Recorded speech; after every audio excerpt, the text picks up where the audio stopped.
Hello and welcome to our Reflux Mastery course. Today we are going to be talking all things about acid reflux, digestive health, and how to get to that root cause so you know what to do to take care of your health.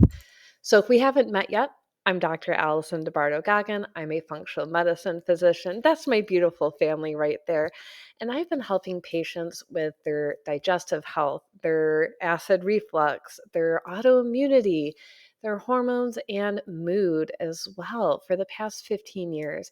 I love being able to practice functional medicine, help people get to their root causes of what's going on instead of masking it with taking away all of their favorite foods or being on 100 different supplements. We can get to that root cause and help you live your life full of energy and feeling your best. And it's so important.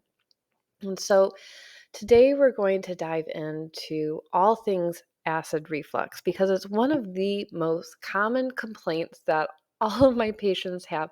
And there's so many reasons why this happens, which is what makes it so difficult to treat, first of all, to figure out why it's happening, where it's coming from. And in my opinion, it's really easy because functional medicine helps us really understand the body. So if you're here, you probably have acid reflux or someone you love does, and you want to be able to help them out. And you might know it as reflux, acid reflux. GERD is really common, which stands for gastroesophageal reflux disease. And then we also have silent reflux, where you're having that, but you're not experiencing the symptoms necessarily, or it's been missed because it doesn't look like a traditional reflux. So, acid reflux is when the acid from your stomach literally comes back, refluxes back into your esophagus. And the most common symptoms, which you've probably had, are heartburn, chest pain, burning. Maybe you have a sour taste in your mouth. Some people go as far as vomiting and having extreme stomach pain. You might notice that you have stomach pain that causes esophageal pain or trouble swallowing. You might have asthma or difficulty breathing. Chronic sinus congestion is really common, or changes in your voice. And I see a lot of silent reflux with people who wake up in the morning and they're either coughing, they're hacking, they can't clear their throat, they're constantly going for a few hours in the morning, or they're blowing their nose a lot, or they're like, oh my gosh, Allison, I've been on every asthma medication or every sinus medication, and nothing is working. That is silent reflux. Another really common hidden symptom that I don't have on here is pain between the shoulder blades or along the bra line. And that's because the stomach doesn't necessarily have the same pain nerves that, say, our joints have. So when our stomach is inflamed or we're having that silent reflux, it's sending chemical messengers out. And those chemicals are picked up by the spine, which cause cramping in the muscles, inflammation in the joints. And so maybe you're the person who goes to the chiropractor and it's like, oh man, that pain between my shoulder blades, and then you get adjusted, you feel better for a little bit, and then it comes back. Or after you eat, you find you have a lot of back pain. That is indigestion, silent reflux, and problems with absorbing your food. So, good news is that we have support for you. Now, traditional medicine support looks like getting an endoscopy and probably a biopsy of the stomach lining and esophagus. And this is actually really important because we want to make sure to rule out any cellular changes, especially cancer, Barrett's esophagus, or infections. We want to make sure that you're okay. A lot of people want to skip this part of testing, and I understand it's not fun. No one wants to go through this, but it's still a really important part of your testing and your journey. So you're not guessing and you're not missing something that could be really affecting your health. So please still see your GI, get the help you need. And then, of course, we have, depending on what's going on, traditional pharmaceutical management, maybe some proton pump inhibitors. People might take Nexium or just over the counter medications, depending on the severity. And of course, most docs will recommend avoiding those triggering foods, those high acid foods, and managing any medication side effects. And if you know me, um, You know that I believe in the best of both worlds. I am an autoimmune patient myself. I require medication to keep my ulcerative colitis in check, and it has saved my life. So I am not going to blame or shame anyone for taking medication. We can have the best of both worlds as long as we understand why we're having the symptoms that we're having. So there are many causes of acid reflux. And now, traditionally, medicine blames too much acid, that you have too much acid in your stomach. We need to calm it down. You need to take Tums, you need to take inhibitors, and we need to get rid of the acid, right? And chronically high levels of acid in the stomach can cause ulcers and burning and Barrett's esophagus and whittle away at the lining of your not only your stomach, but your esophagus, your small intestines as well. So, this is something that is very serious, but it is actually much less common than we think. Now, too little acid is the most common cause of acid reflux. You might think, well, that doesn't make any sense at all, right? And I would say 90 to 95% of my patients actually have reflux because they have too little acid. So, what happens is you eat food and you don't have enough acid in your stomach, and the food sits against the lining of your stomach. Now, the body is so intelligent, right? And we have a valve between our esophagus and our stomach that opens and closes.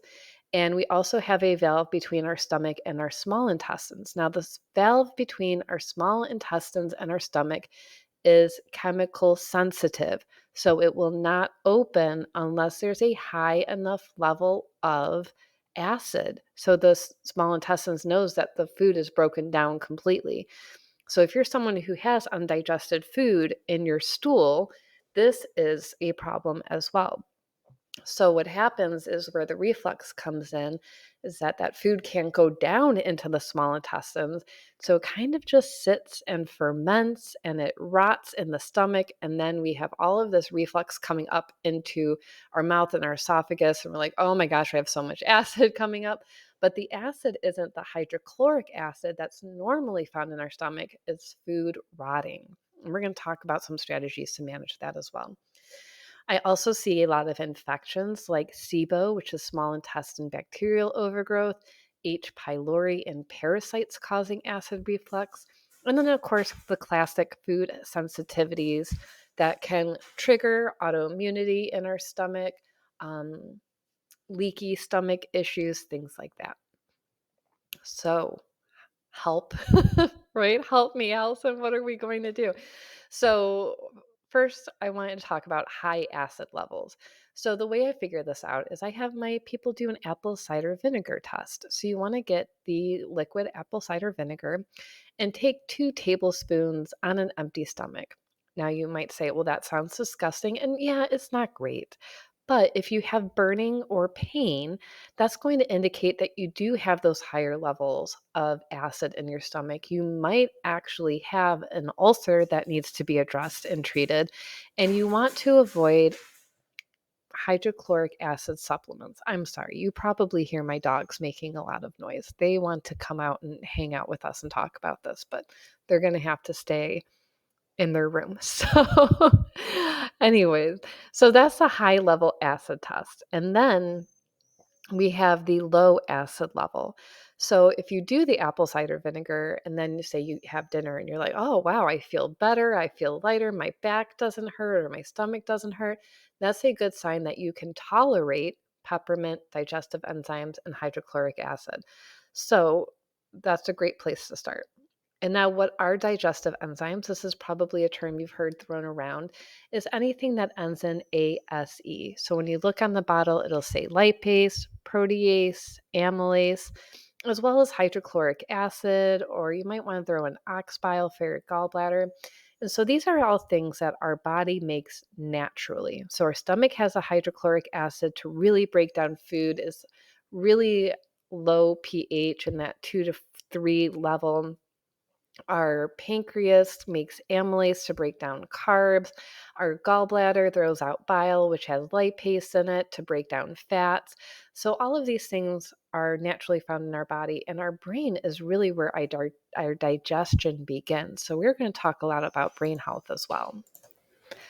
So let's dive into infections now. So you heard me mention H. pylori and parasites. So H. pylori is Helicobacter pylori. It's a very common normal bacteria that lives in our stomach, but it can overgrow. And now this is the one that's most commonly linked to ulcers. It's typically treated with antibiotics, whether prescription or herbal or natural. And we can test this through either a biopsy during your endoscopy. You can do a breath test or a stool test. Most people prefer to do the breath test or the stool test, much easier to do. You can do those at home as well. Very easy. And I see this very often, especially in my pediatric patients who struggle with digestion and bloating, diarrhea, constipation, IBS, headaches, sometimes even picky eaters as well. So we'll talk a lot about the stool test here in a minute, but even if you are struggling with acid reflux and your kids are having digestive pain, have them do the stool test and see if they have an H. pylori infection. Very easily treated and supported. Parasites are another issue that are really common, which I prefer to do the stool test for. Now, you can have full worms, protozoa, or even just eggs that come from contaminated water or food. Of course, we treat with medication or natural support, but these can also cause so much disruption in the gut, the flow, and the movement of our intestines that everything can start to reflux and cause um, ref- acid reflux as well. And now SIBO. So SIBO is a huge conversation. It's one of my favorites. It stands for small intestine bacterial overgrowth. So what does that mean? So our large intestines are the big ones right here. So you see large intestines. And then we have our small intestines. So our large intestines are actually where all, if not most, of our good and opportunistic bacteria live. And when you take a probiotic, you're actually taking it so it can get to the large intestines. Our small intestines do not have a lot of bacteria in them. And that's really important for a few reasons. One, the food that's coming from the stomach still has a lot of hydrochloric acid in it. It's highly acidic. So the small intestines should be highly acidic as well. And this is important because one, it helps break down food, proteins, fats, and carbs. It helps our body absorb more of that nutrition. And it helps kill off any bad bacteria, infections, viruses, things like that. It helps keep us healthy. Really important. So, what can happen though is, and what I most commonly see is concussions, TBIs, car accidents, extreme, not even extreme stress, but emotional stress, CPTSD, all of those things. And what that does is quite a few things. One, it can turn the vagus nerve off, which can lead to either feeling a constant fight or flight or a freeze mode. And that affects the movement of the small intestine, so it can't get that bacteria out. And then we have this IC valve here on the side, that ileocecal valve. So this is the valve that's between the small intestines and the large intestines. And it can get stuck open. And what happens is all that good bacteria from the large intestines, where it's supposed to be, travels into the small intestines and makes a little home and starts to disrupt everything. And most common symptoms are constipation or diarrhea or both. And I think this is what makes it so hard to diagnose SIBO just based off of symptoms, because you might have every single symptom. You might have not as many symptoms. So doing a breath test is really important.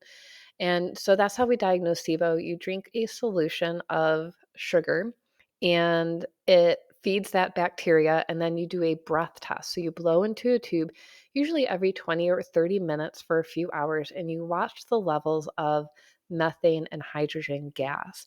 So there should be a normal level of a little bit of gas, but if you're over that limit, then we diagnose you with SIBO and go ahead and treat you. The most other common symptoms include bloating and gas, whether it's farting or burping, because all of that bacteria in your small intestines, when you eat carbs, sugar, specifically FODMAP sugar, which comes from garlic and onions, are the most common causes in foods that have that type of FODMAP. Man, that bacteria, they have a party. They love that type of sugar. Even though it's natural in its food, they're just not supposed to be in the small intestines. And so that causes that bloating, gas, and then it can affect going all the way up into the stomach with the gas coming up, causing acid reflux, burping. It can lead to leaky gut, food sensitivities, immune reactions. It's pretty significant. And so, number one, we want to do that testing through that breath test. If it's positive, there's many, many options. You can go through a traditional antibiotic route. You can do herbal support. You want to eat low FODMAP. That's FODMAP. That's that type of sugar, fructooligosaccharides. And you want to do brain and vagus nerve exercises. So I actually have an entire SIBO guide written up for free. So check your email with this program that you'll get for free. That will be in there, so you could take a look at that. You do the testing at home. You can also have your doctor order it and have it covered by insurance as well. So I want to show you here a little bit. So this vagus nerve, which you might have heard, it starts in the brain. It comes down, it touches every section of our body, our heart, our lungs, our digestive system, and especially the small intestines. So if we have this bacteria from the large intestines coming up into the small intestines, it slows down our ability for our small intestines to move. It decreases the motion or that motility. So when we do vagus nerve exercises like gargling or gagging with our toothbrush or salamander eye exercises, which are all in the SIBO guide, that increases our vagus nerve tone to increase the motility of our small intestines to help get that bacteria out. And this is where a lot of people with digestive issues miss, and they never get better, or they're stuck on the same supplements for life because they never address their brain health. So you might take out all the food, you might take the antibiotics, and then you find like, oh, wow, I still have these infections over and over and over again. Well, you're missing the brain health support side. And a lot of times I'll even go through and do a full neuro exam with my patients to make sure that we're addressing the right areas of their brain so they can start to feel better. Okay.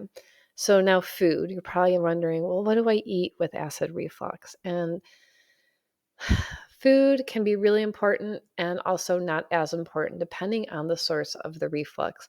So it's assuming you do not have an infection, assuming no SIBO, no H. pylori, no overgrowth or anything like that, I would recommend food sensitivity testing.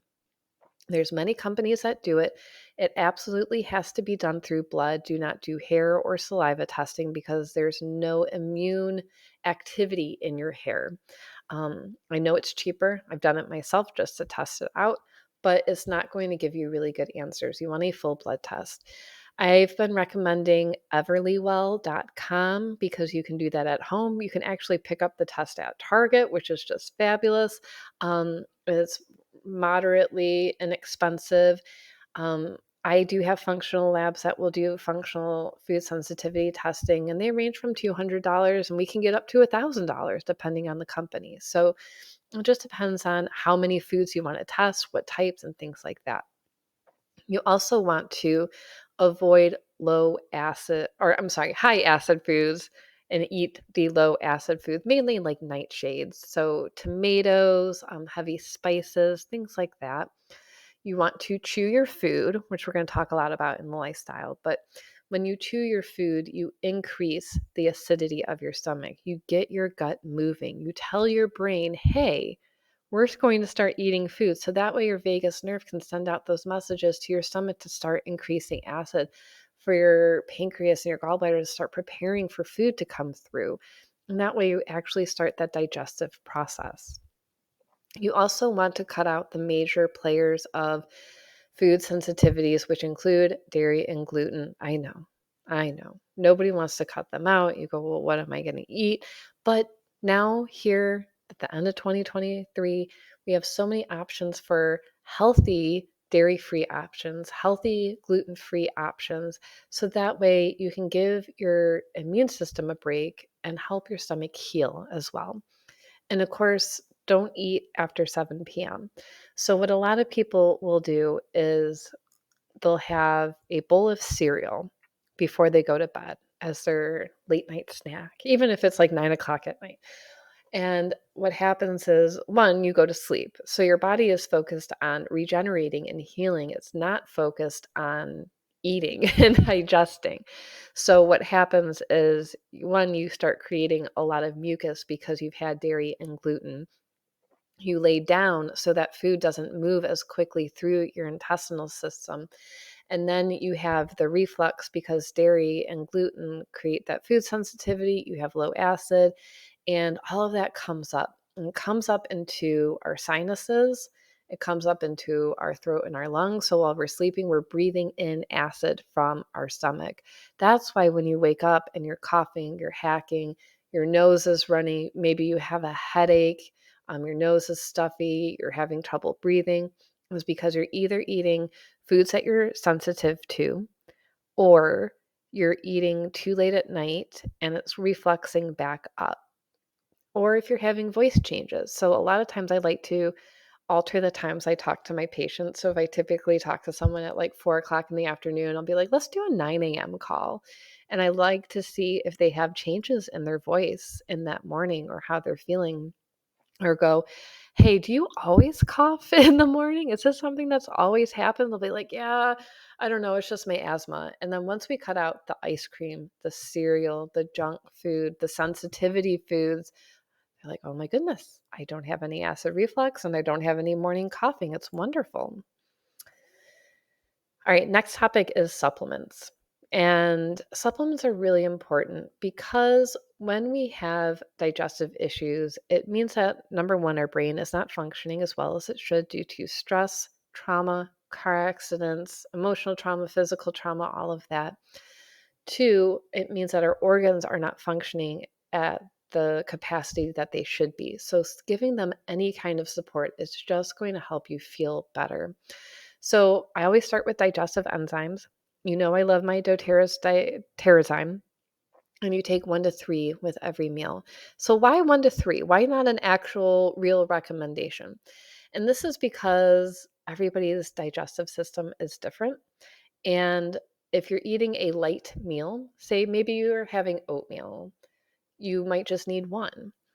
I tell everybody if it's a pizza, beer, and wings night, a really heavy meal, you might need 3 or 4. When I was pregnant, my acid reflux was so bad I couldn't even drink water.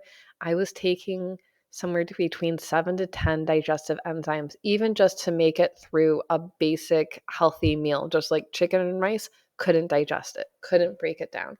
So, depending on how severe your issues are, you might want to increase or decrease, and you can play around with it. The other thing is that some people feel better with enzymes when they take it before their meal. Some people prefer it in the middle of their meal, and some people prefer it after their meal. So that's something else that you can play around with to see what feels best for your body. The next thing is you want to take probiotics. So I love the PB Assist. And here in a month or two, you're going to see this bottle got upgraded. So we have the PB Complete and the PB Assist satchels. Whatever you prefer to take, as long as you're getting some probiotics in. And you want to take 1 to 2 at bedtime. But if you have that SIBO, that small intestine bacterial overgrowth, you're going to want to avoid any probiotic unless it's SIBO safe until that infection is cleared.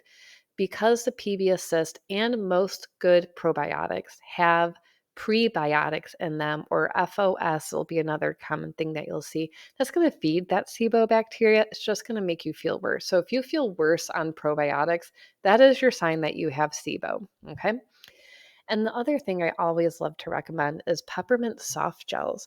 So most people can tolerate peppermint in low doses when they have any type of acid reflux or digestive issues. And peppermint is great to improve motility of your intestines. It also calms inflammation and helps improve digestion. So you might want to take just 1 to 2 to start and make sure you take it with food. Now, if it upsets your stomach, don't take it. That's okay. Some people are way too sensitive to peppermint, or if you're breastfeeding, because peppermint and any kind of mint, even in like candies, can reduce breast milk. So make sure that you check with your provider if you're nursing, pregnant, or um, having any issues with peppermint. Okay. Now, the other things that I really like to recommend is aloe juice. I do like Lily of the Desert brand. However, you can choose whatever you like. Um, I like the juice because it's just easier to digest. And aloe is very calming and soothing and protective, not only for the lining of the stomach, but also for the entire digestive system. Other thing I like is papaya. So the one I put up there is a chewable, and I love to give this to the kids because one, they're not swallowing pills. Two, they want to be able to chew something that tastes okay, and it doesn't have the hydrochloric acid in it. So if you have high levels of acid and you're super sensitive or you have ulcers, a papaya chewable will be really helpful, and the aloe as well. And then if you're able to take apple cider vinegar, but you don't want to drink it like me, you can get the gummies. I have tried a lot of different brands. I'm not financially affiliated with Goli, but they are my favorite brand off the shelf. They taste really good. They're really great for people with low stomach acid. You could take it with a meal, after a meal, or you could take it if in the middle of the day you're still having acid reflux. This will help give you some calming to that stomach. Of course, I love my essential oils. I find that they're so very helpful. Now, these ones are fantastic for all things digestive support. The ginger drops here, they're like little cough drops. They are so calming. I love them, especially for like long car rides when my kids get car sickness or if I'm not feeling great, or I just pop them in my purse. Definitely great for my pregnant patients. Very, very safe. And now, however, rubbing digestion on your belly can help with acid reflux, but that doesn't mean it's getting to the root cause. So these are what I would call my Band-Aid essential oils. I have like a little travel kit and I have my digestion in it. So anytime we go out to eat, I'm like rubbing digestion and ginger all over my belly. I do a drop of peppermint and lemon under my tongue and then take my supplements, of course, and feel better. So these are great to have on hand for just when you're not feeling good, really easy, simple support as you're working through your food and your testing.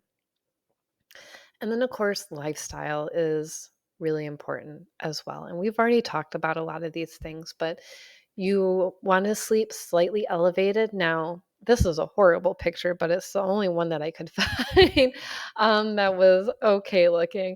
You don't want to sleep on your stomach. You want to sleep on your back. You want to have your pillows elevated. They make wedge pillows as well, so you can sleep on those. So that way it encourages the acid in your food to keep going down. And remember to not be eating at least 2 hours before you go to bed. Don't have that dairy and cereal milk, desserts, things like that to avoid that reflux from increasing. You want to do your vagus nerve support so your brain starts getting on board, which includes gargling and gagging with your toothbrush. So just press the toothbrush down on the back of your tongue. Now, the most important thing here, though, is you want your eyes to water. That's how you know it's effective. A lot of people will do vagus nerve exercises like singing or humming or gargling, and they don't see any differences. And that's because they're not actually activating it. So you want to feel your eyes water. You also want to chew your food. Like we talked about, we want to increase that stomach acid. We want to improve digestive power throughout your entire digestive system. And chewing is really important. Now, on average, they say 30 chews per bite, which is a lot, I know. So start counting. Can you get to 5? Can you get to 10? Can you get to 15? Would be wonderful. You also can use a sinus rinse or a neti pot at night or in the morning if you're having a lot of reflux and issues with that. I recommend using it in the shower because it can be messy, it can be gross, and just have a washcloth there with you so you can blow your nose as you get everything out and just start your day or go to bed and feel a lot better. take like an apple cider vinegar gummy at night if it's safe for you and it's not causing you to feel worse. You can also take a Terrazyme or a digestive enzyme before you go to sleep to help calm your stomach as well. And then I know, don't hate me, but you might want to skip the coffee, mainly because it's highly acidic, it's full of mold typically. There's a lot of pesticides and chemicals in them. Now, as someone who has acid reflux myself, digestive issues, autoimmunity in my gut, I have tried every single coffee on the face of the planet, it feels like, and all of them have made me sick except for the Black Rifle brand. So it's a veteran owned company, it's mold free, it's toxin free. It's the only thing that doesn't make me sick. Again, I'm not affiliated with them. I just let everybody know if you're having reflux and you're struggling with it, but you still want to drink your coffee, grab that Black Rifle brand. Now, the other thing I want to say about coffee that most people miss, and I did myself, so no judgment, don't worry, is you might be going for the creamer that's gluten free and dairy free and thinking, I am so good. I'm eating so healthy. I love my coffee creamer. And when you look at that back of the bottle, the first or second ingredient is usually vegetable oil or soybean oil, and that can cause so much inflammation, cellular damage, immune activation that is going to make you really sick. So I thought I was doing so good, and I was still really sick. And once I switched out of using creamer, I found that coffee no longer made me sick because I wasn't dumping a ton of vegetable oil into my system. So make sure that if you're using dairy-free, gluten-free coffee in those major brands, look on the back and make sure there's no vegetable oil in it. It will absolutely change your life. There are brands out there that are dairy-free, gluten-free without vegetable oil in them. So just take a really good look at what you're doing. Okay. So you can kind of keep your coffee, but you probably know that coffee and chocolate and tomatoes, milk are going to trigger you. So do your best to cut those out. Okay. So this was a lot of information and in only in 30 minutes. And I could probably talk to you for 2 more hours about everything that we want to know about with gut health. And I want to save your time and I want you to get the help that you need. So if you want, you can get a full package with me. And so I created this for you for it's a 3-month program giving you a huge discount for care. And what you get is we start with your private initial consultation. So you're going to fill out all of your paperwork online, your health history, all of your symptoms, things like that. Send me any past blood work that you've had done. And when we meet, it's a 90-minute meeting. So we have a lot of time to go through your history together. We're going to create a customized care plan with you. So that looks like any additional testing that you might need, full lifestyle, diet, supplements, and care plan. And it's all customized for you. There's no protocols that I just give to everybody. Everything is different. You're going to get a 3-month meal plan online as well that can be customized just for you. We'll pick the right one. And what I love about the meal plans that I use is you can increase or decrease the servings. So for like breakfast for me, I put it down to 2. For dinner, I put it up to 4 for our family. And then what it does is it spits out a grocery list with the exact amounts of food that you need. So I love it and makes our life so simple. And you can add in what you like, take out foods that you don't like or that don't agree with you, um, especially if you have picky eaters at home as well. You're going to get a customized supplement and oil starter kit included with your plan.